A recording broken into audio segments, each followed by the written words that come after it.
sağ olun Ümit qardaşım. Borçalıda bu dünyaya göz açdı.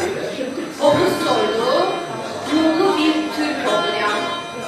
Türk dilinde ana deyip söz açtım. Oğuz soylu, nurlu bir Türk oldu yani. Türk'en diyen dilin daim var oldu.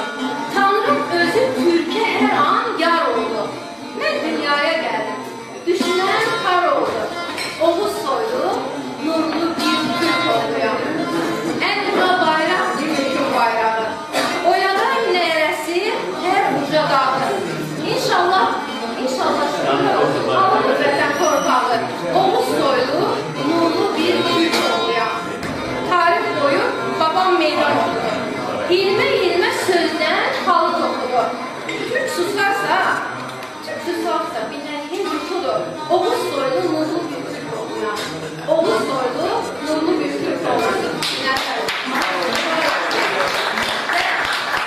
Sizin kitabınızda onsuz da o Türk oğulları vəsf edən şeyler var. Yani Türk hanımlarını demek istəyirəm ki, Türk olursun, altıntaşsan, onaysan, meydanlarda at oynadan, qurla hatun, nigarsan, çaqqalaya, raboş eynəyə, şükriyə qaratırsa, duran sönməz güneşdirsə, bax elə siz güneşə kənd aysınız.